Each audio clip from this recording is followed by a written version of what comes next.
The Dallas Mavericks got a win, huge win, but Senior was in the building. It's not a huge win because it's the Pistons, but are we drinking the Kool-Aid today? We got Locked On Pistons host Ku Khahil with us right now, and we're going to talk with him and see if we're drinking the Kool-Aid right now.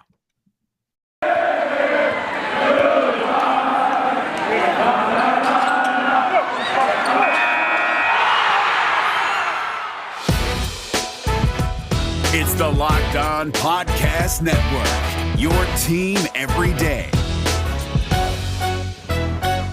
I'm Luka Doncic, and this is Locked On Mavericks podcast. The Dallas Mavericks are NBA champions.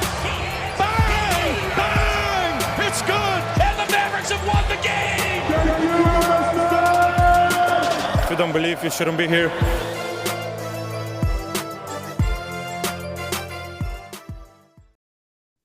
And welcome. You are locked on to the Dallas Mavericks and the Detroit Pistons. My name is Nick Angstadt, media member and coordinator for the Locked On Podcast Network, host of Locked On Mavericks. And joining me, as always, my co-host contributor at Mavs.com. The Detroit bad boy, the one more thinking. What you got for me, Isaac Harris?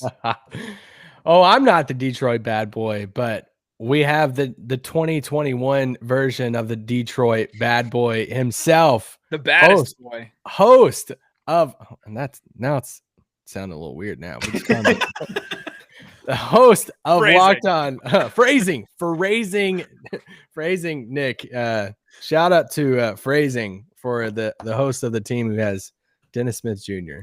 on the team. Oh, yeah. Ku Khahil is joining us right now, the host of Locked On Pistons. If you're listening to this on Locked On Pistons, Isaac and I are the hosts of Locked On Mavs, and you know Ku for sure. But on today's show, we are going to break down the Mavericks and Pistons game. The Mavericks win, the Pistons loss. It was what everyone wanted, right, Ku? Like it's kind of everyone got the result that they wanted. What you got for me, Ku? No, yeah, thank God. You guys were scaring me for a minute there. Like you guys decided to sit Luka before the game, and then Kristaps decided to hit the locker room, and then it seemed like almost every other member of the Mavericks roster apparently did not care tonight besides Tim Hardaway Jr. And like I said in my recap, I had no idea that this dude dropped 42 points until I tried to do my recap. I looked down at the box, I'm like, holy hell, he dropped 42 points. So, I mean, thank God for Tim Hardaway Jr. because I was tweeting some of your guys as Mavs fans earlier before the game, and like I was trying to let them know, like, yeah, the Pistons suck, but they're not like one of those teams that you should just like try not to play like very hard against because they will make you pay, and they tried to do that tonight. Oh, the Mavericks are very good at not playing hard enough when they should play a little bit harder.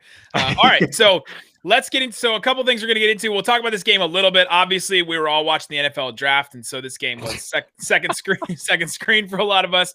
So we'll talk about this game a little bit, talk about what Tim Hardaway Jr. did. But we want to play a game that Ku always plays on Friday. So if you're a Pistons listener, you know this game very well. It's Are You Drinking the Kool-Aid? Obviously, Ku's name. It's a play on that. It's my favorite game and favorite segment in Locked On right now. Brilliant. I love it. I got lucky. We had you guys tweet us all kinds of hot takes, and so we're going to take those, and we're going to say, are we drinking the Kool-Aid on it? So we're going to break it down and get into all that. But let's get into a little bit of this game, though. Tim Hardaway Jr. goes off 42 points. He is 10 of 10 from the line, 6 of 10 from 3. So he didn't get all the way to 8, but he got pretty close to eight threes, which is what he normally hits. He either hits 3 threes or 8. It's usually one of those. 56% from the floor, 3 assists, 2 turnovers. And Isaac Harris, I mean, there's only one reason. There's only one reason, and you cannot script this any better. Locked On Mavs listeners will know this, but Locked On Pistons listeners may not know. Tim Hardaway Sr. is Tim Hardaway Jr.'s dad. I mean, that makes sense. You know that. Breaking news. But every time Tim Hardaway Sr. is in the building, in the AAC for the Mavs, or anywhere else now, apparently, Tim Hardaway Jr. goes off and has 30 every single night, at least. And this time, they're in Detroit, and he goes off in Little Caesars Arena and goes off for 42. It's just, how do you even, like, this is beyond a conspiracy theory. Now. He acknowledged it after the game. He said, when Pops is in the building, this stuff seems to happen. So this is beyond just a Twitter, hey, we're going to try to piece this thing together and make it work. No, he's acknowledging it. But on a serious, cool note, I did love that this game happened for him in front of his family. He got interviewed after the game. You know, he was talking about it on the court post game that, hey, all of my family was here, his sister, his parents, everybody. They showed him out. There's a shot of Jalen Rose there. What's Jalen Rose doing there? Jalen Rose shows up at a few of the Piston games whenever he's in the city. He'll stop by. I think he's been to 2 already this year. Well, he's got that school there, the Jalen Rose Leadership Academy. So, and obviously he has roots there. I mean, Michigan and all that kind of stuff. But yeah, it was just kind of weird. Like, shouldn't you be at ESPN? No, yeah, he'd be going to the Piston game whenever he's back in the city. But for Tim, he's been struggling a lot lately. It's been something we've been talking about, that he's been in this huge slump. So you couldn't have picked a better game for Tim to go off. Like Ku mentioned, Luka sat in this game. KP, we probably won't get into it a lot in this podcast, probably the first of next week when we have more details on it. But KP leaves this game. First off, him just playing in this game, I thought was kind of surprising. He only missed 3 games, and 7 days later, he's playing in a game after he rolls his ankle, but he leaves the game with right knee soreness. We never like hearing that. So, didn't return to that. So, return to the game. So then it became Tim Hardaway versus Ku's Detroit Pistons. Ku, I just want to say, for a bad team, you have some guys on your team that I really like. And I just want to ask you, even though you guys are racking up losses, what is like your top few things that you're looking for in these losses as a Pistons media guy? I mean, well, first off, trust me, they try their hardest not to be as bad as they are. I'm not joking. They've had to try. Dwayne Casey has to do some things to make it to where they've lost this many games, because they've tried their hardest to win games they should not win. So I'll say that to start off. But second, I guess there's things I look forward to, with specific players, young players that I want to see from them. So actually on my last podcast episode, I said if the Pistons are going to indeed go down this tank route for the final 10 games, let's go ahead and go through each one of the young players and see what we'd want to see from them during this stretch if they do indeed sit their veterans. So for example, Killian Hayes, thing I want to see from Killian Hayes is see him shoot the ball when he gets in the paint. I think if you guys watch the game today, he passes. He's a really good passer, but sometimes he passes. Yeah, he's a great passer, but sometimes he passes when he shouldn't pass. I feel like he did pass up at least 2 layups today that he probably should have just taken himself, but instead he passed. So that's something I want to see from Killian. And it's just a bunch of other things Saddiq. I'd like to see him continue to be aggressive. Frank Jackson continue to take advantage of his opportunity that he's been given. And Sekou is one of my personal favorites. I just want to see him continue to. A lot of the guys is basically just be aggressive. Specifically Sekou. Sekou's main thing is just, as long as he's aggressive, I think good things are going to happen. He had a good game tonight. So it's just minor things with the young players that you want to see to head in the offseason on a high note. And Hamidou Diallo is your guy, right? He had a double-double in this game. I mean, well, Diallo is coming at the mercy of what I was just talking about with Dwayne Casey having to do things to tank. Now, some Dwayne Casey defenders will say he's doing it to tank. I'll say that he's just doing it because he's not the best coach out there. But what happens is, so for today, he played Saban. It's a reoccurring lineup that he's played. He'll play Saban Lee, who can't shoot, Jahlil Okafor, who can't shoot, Tyler Cook, who can't shoot, and then he'll put Hamidou Diallo out there and be like, hey, attack the rim. And it's that's the tank lineup right there. Yep. I think Nick tweeted at me too. I'm like, the Mavs are not taking advantage of this lineup as much as I want them to take advantage of this lineup. But whatever. But yeah, Hamidou is my guy, but he's definitely been given the short end of the stick recently with these lineups he's been in. Well, I'm super jealous because we love Saddiq Bey, and I will stand for him. We wanted him so bad in the draft, and Mavericks liked him, Villanova, all of that stuff. You guys get him, and I've just been watching him succeed this year. And for him to put up 18 points tonight, 4 of 8 from 3. I love Saddiq Bey. I think he's going to be a long-term good player in the league. But I also love Isaiah Stewart, who put up 20 and 10 in this game and hit a couple threes towards the end. And honestly, he made me a little scared that the Pistons might try to pull this off. Well, Isaiah Stewart, the good thing you mentioned that, because speaking of what I want to see from players, one of the things I said that I wanted to see from Isaiah Stewart was him shoot more threes, because he's taking he's shooting I believe 37% from deep right now, but it's only on 0.6 attempts a game. So he had a brief stretch last month when he was shooting 1.5 a game, and now he just went the recent 2 weeks he had just stopped shooting them. So he's shown that he can make them. So I wanted to see him shoot more of them. He did that tonight, which is really surprising. And he made a couple. But yeah, people were saying that they were saying that like there was a funny joke in Pistons where like, oh, we're gonna have to sit Isaiah Stewart because he's for real gonna try to win this game for the Pistons. Yeah. He needs to take it easy. Well, and the Mavs interior is like so soft, right? I mean, they just give up rebound. What did they have? Like 2 rebounds the whole first quarter.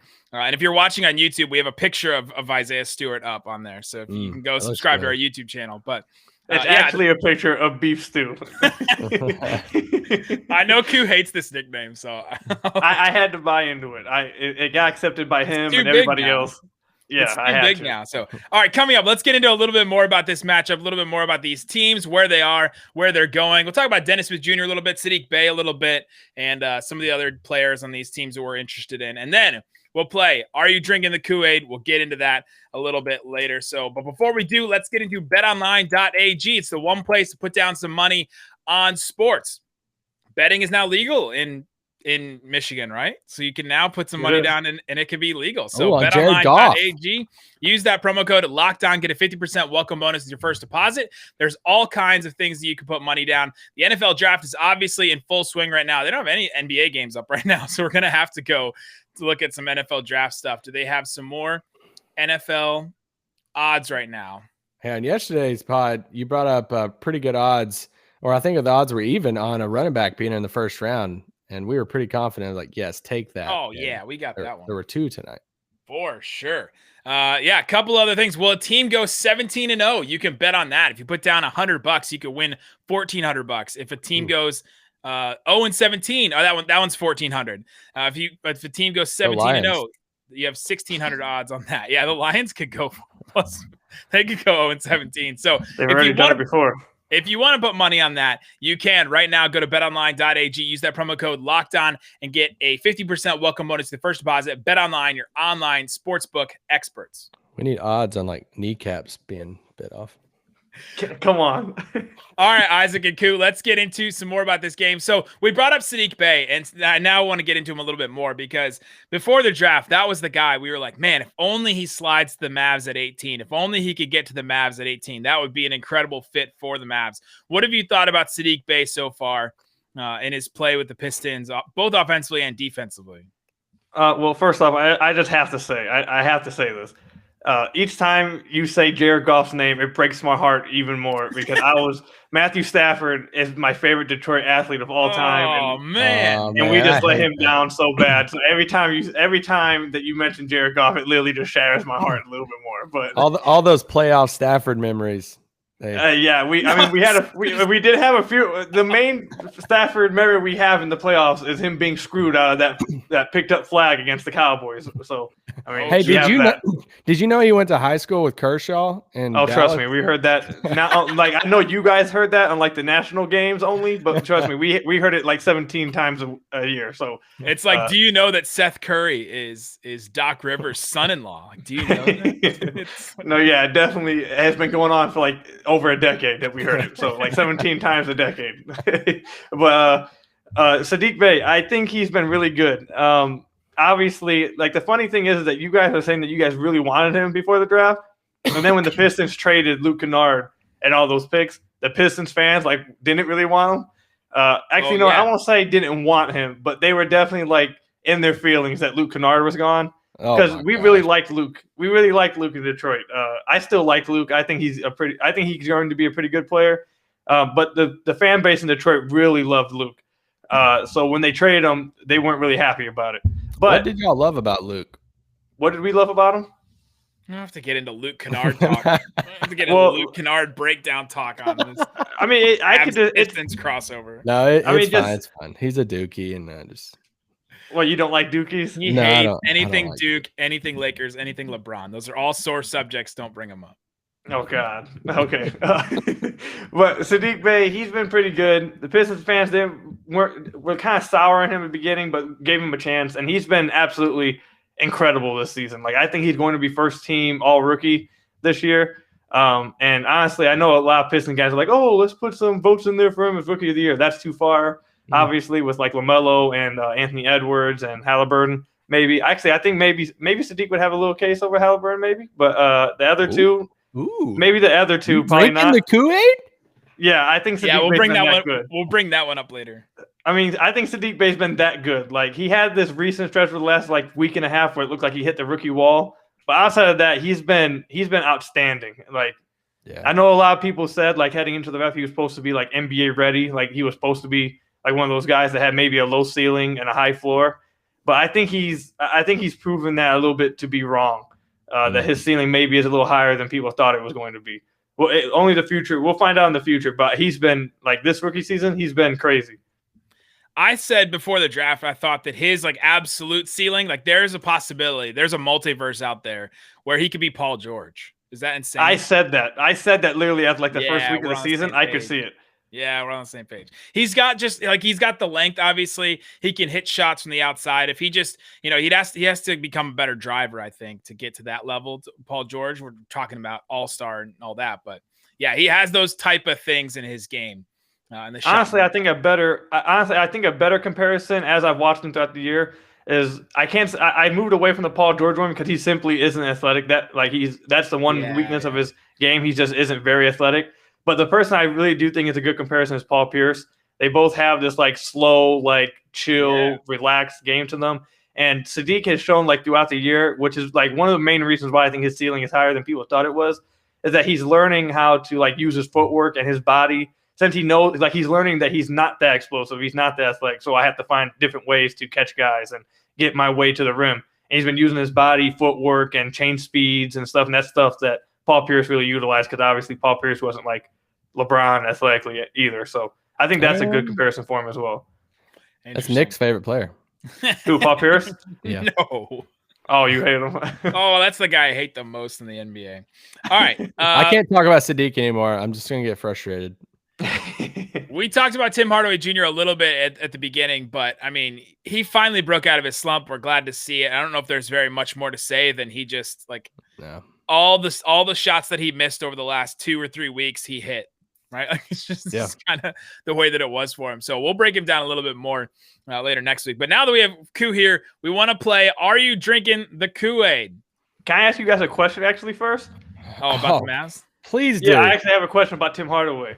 Because I made a video about him last year, towards the end of the season. I said that he was having his best year of his career with the Mavericks last season. Yeah. And I went I did an in-depth breakdown, how well you guys were using him, how well he was playing.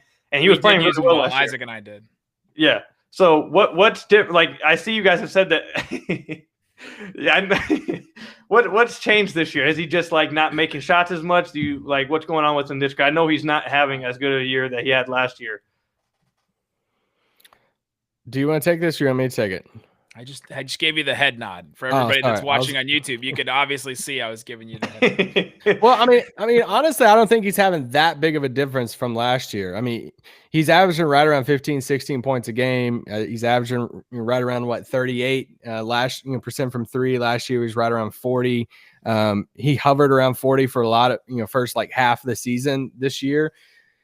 It's been so hard to figure out exactly what some of these stats mean for these individual players for the Mavericks because they missed these guys. We've had a handful of guys that have COVID this year to where Bam, Josh, Dwight, Matt, all these guys are missing 3 weeks at a time to where it's kind of elevating these guys to where our whole thing with Tim, coming into, the system in Dallas is, can you go to that Atlanta type of role again and not the New York type of role? Can you play on a really good team, be the supporting cast player to where you're not shooting the ball, 16 times a game. You might be shooting the ball. What's he shooting, right now? He's shooting it 12 times a game, a little bit more efficient shots. So when these other guys are out, then it's forcing him to take more shots. I mean, you look at tonight, it worked. He had 42 points, but tonight he had 23 field goal attempts. That's not the ideal world for the Mavericks for Tim to be doing that. But this was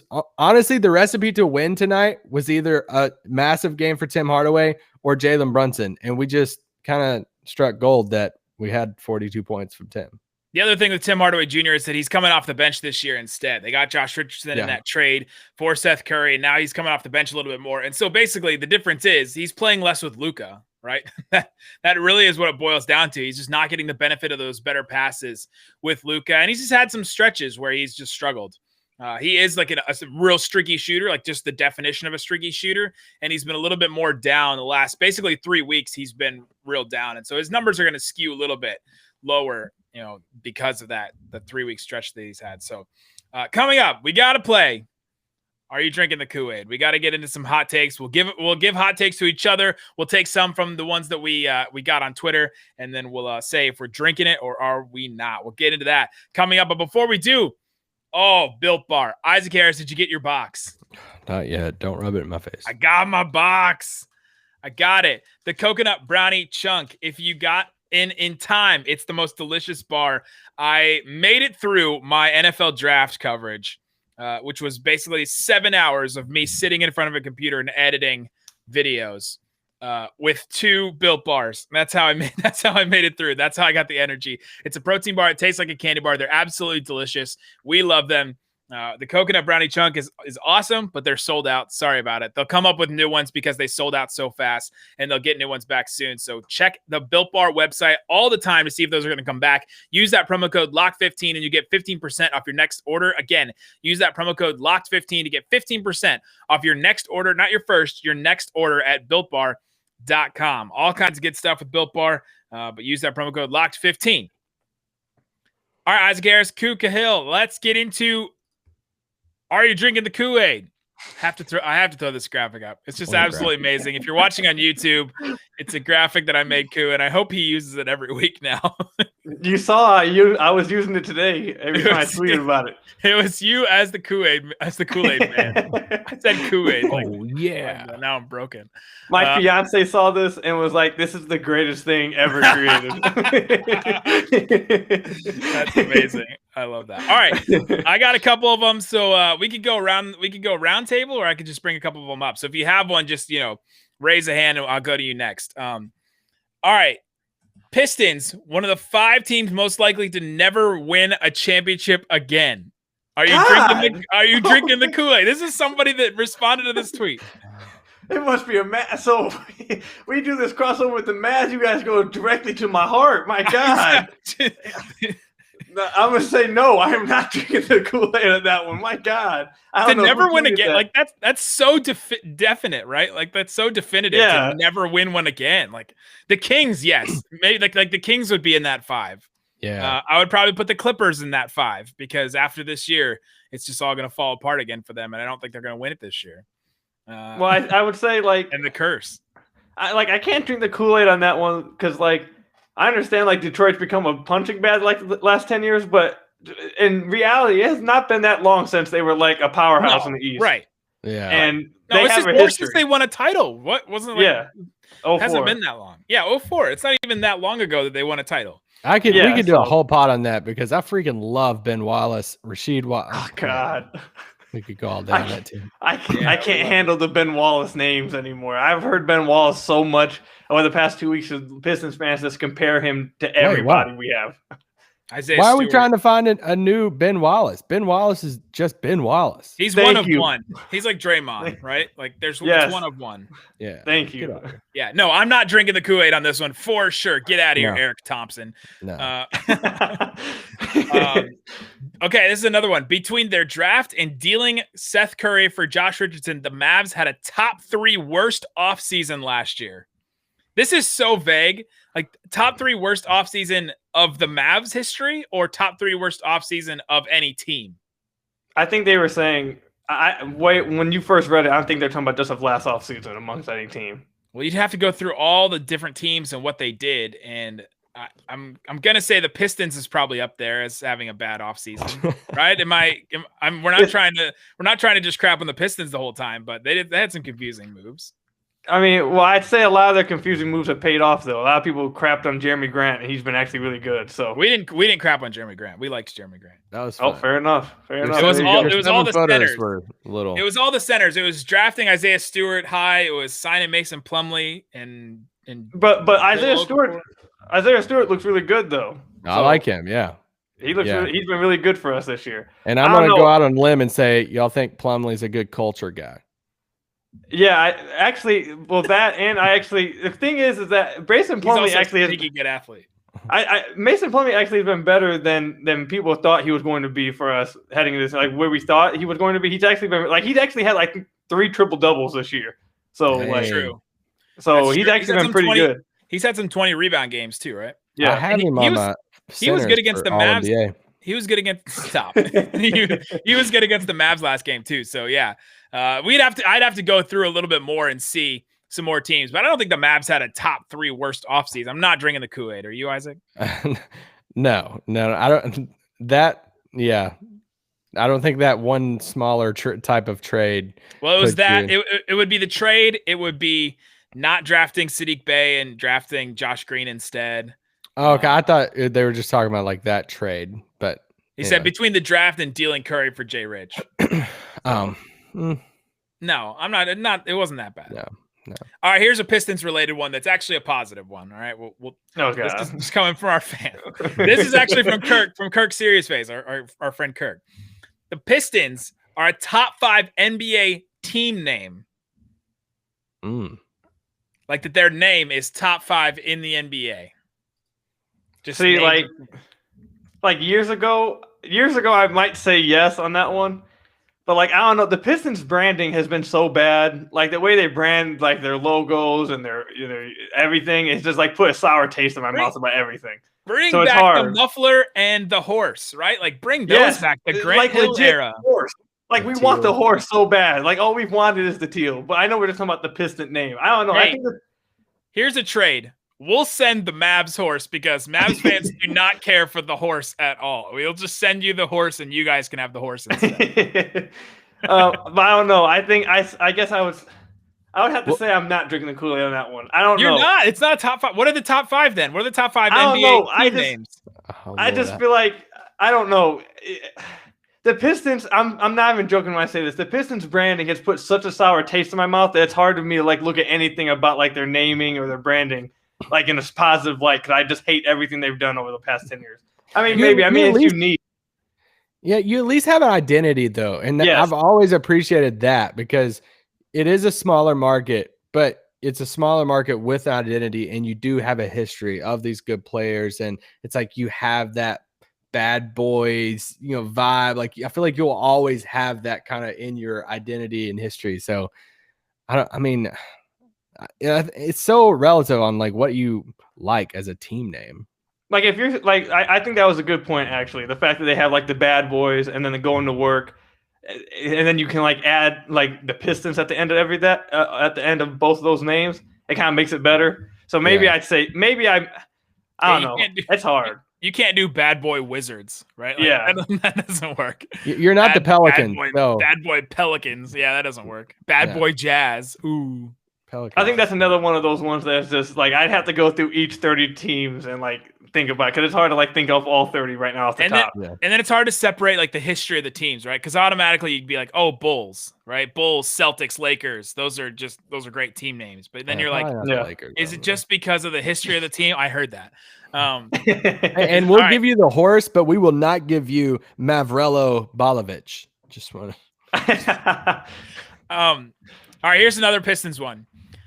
Looking back, the Pistons were the biggest winner on 2020 draft night. Ooh, I will drink the Kool-Aid on that one. You're drinking it. Oh, yes, I'm drinking. So look, So I saw this one. I don't know who tweeted this one. I don't know if they tweeted at you or tweeted at me, but I saw this one, and I knew I was going to drink the Kool-Aid on this one, and I'll say why. All right, when this draft happened, there were so many people critiquing the Pistons about what they did. Like you said, Isaiah Stewart, such a bad pick.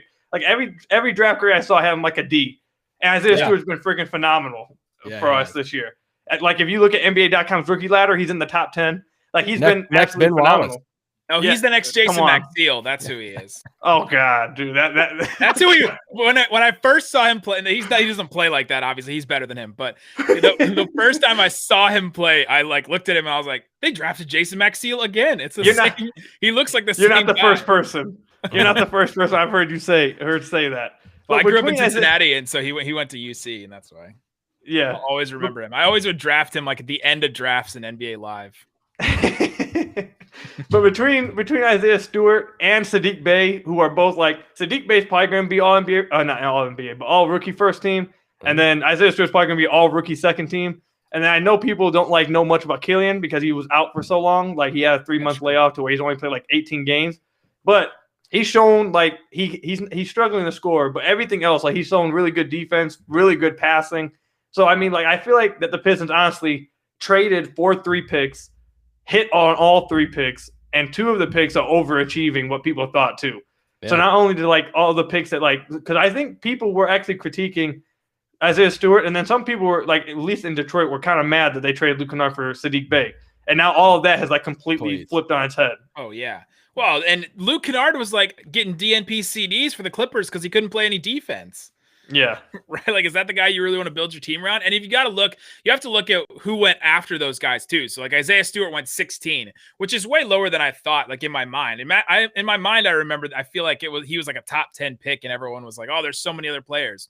But these are the guys that went below him: Poku, Josh Green, and Poku. You're like, maybe that one you could have like really taken a big risk on, but I probably would rather have Isaiah Stewart. He's probably more of a sure thing. Precious, Tyrese Maxey, Zeke Naji, Balmaro, who we haven't seen yet, RJ Hampton, quickly. Maybe that one was a miss, but you already had Killian Hayes. Peyton Pritchard, the center for the Jazz, Azubuike, Jaden McDaniels, he's pretty good. Malachi Flynn, Desmond Bane, right? Like none of these guys are sticking out as like, huge misses, right? Isaiah Stewart was a great pick. Saddiq Bey, great pick. Yeah. I think the biggest thing for that is, will Killian, the Killian versus Halliburton, pass it on Halliburton, similar position. I mean, sure, you get this stuff all the time. I think that will be the one that down the road will Killian prove that was not a mistake. Yeah, I think Halliburton, the thing is, like, I don't know if you guys, obviously being Dallas guys and stuff, if you guys heard of this or not, but the thing is with, like, Halliburton, like, at least people in Detroit, like, knew that Halliburton was, like, the sure thing out the gate, and Killian is the guy with the higher ceiling and that you're going to wait and want to develop. So, like you said, it's going to be, like, the rookie season, they're not going to, like, take victory laps over. We're going to take victory laps over Killian 2-3 years down the line from now. That's when he'll prove whether the pick was right or not. So right now, Kings fans, rejoice all you want, but like in 2-3 years, we'll see who made the right pick because Killian will be at his best then. 100%. I still think the winner is probably the Hornets, right? They got LaMelo. I always go for the number 1 player, so maybe they're not the winner, but I think they had a really good draft night. And you look back, and people would take back some of those takes that they had. Yeah. Let's see. A couple playoff. Here's a hot take. Playoff Rick has a plan. Playoff KP will play with fire, and Luka will lead us to the Western Conference Finals. Gonna be a great summer. Are you drinking the Kool-Aid on the Mavs going to the Western Conference Finals? Let's go with Ku first because we've given our takes so many times on this. Yeah, you got that. I'm sorry, I'm not drinking the Kool-Aid on that one. I just can't. It's not gonna hurt our feelings. I'm sorry, I can't do it. Last time I checked. Correct me if I'm wrong. I actually was going to ask about this, but weren't you guys like towards the bottom of the league in outside shooting, right?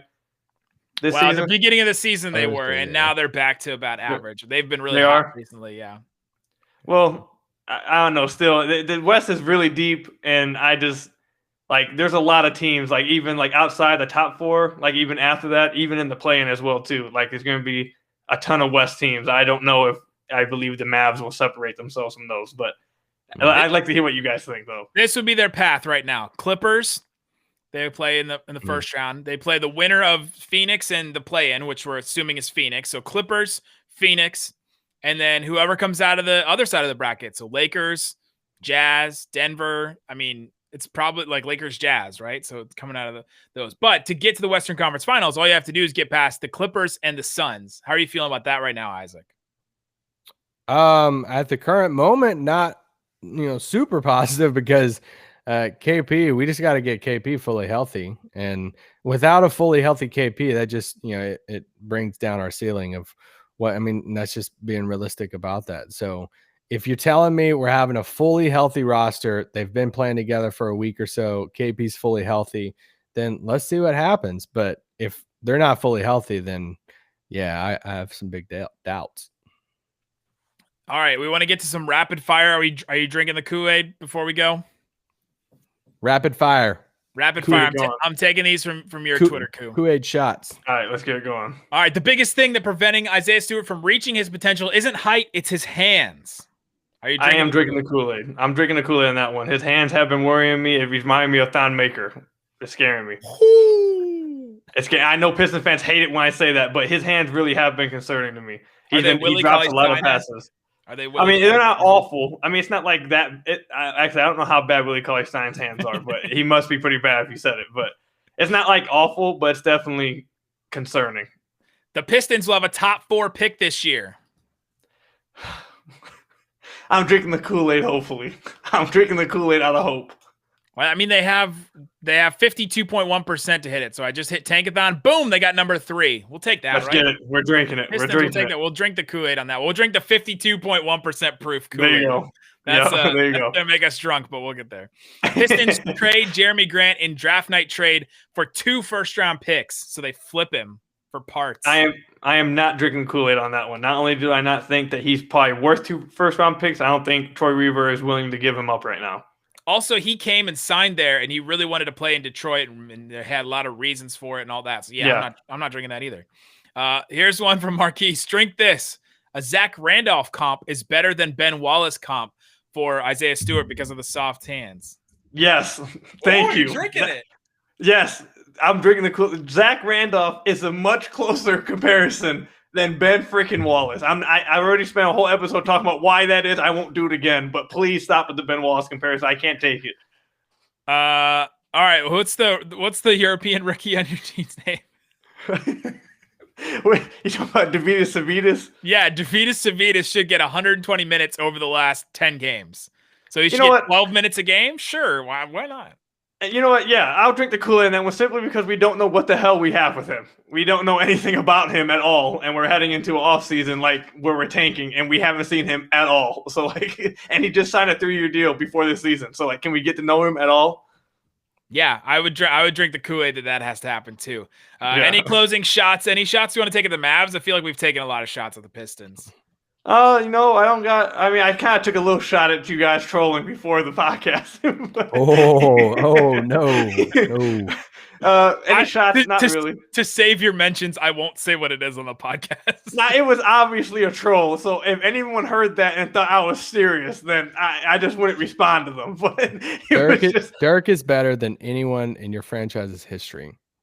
Are you drinking the Kool-Aid? I don't know. I'd have to come back to you. I think Isaiah Thomas. He had a peak right there. But I think he puts up a fight. Peak. Dirk's peak is Give me Dirk all day over IT. Dirk had the longevity for sure. Real quick before we end, what's your expectations for Dennis Smith Jr.? Take care of our guy. Yeah, we love him personally. I'm worried about his career, but just what are you even? Do you have an expectation? I'm sorry to tell you guys this, but he virtually has no spot in the Pistons right now. I don't want to drag this on any longer, but basically when the Pistons traded for him, the thought was once he started to play a little bit well, which he did actually end up starting to play a little better than we thought he would once he got a week and a half under him, started getting his body back. He started to play pretty well, decently for be a backup point guard. And the idea was that hopefully Detroit could be what Memphis was for Josh Jackson last year. He played well for that team, and then he uses that to springboard himself a contract with another team and try to get a bigger opportunity there, which Josh Jackson has and has really done well in Detroit.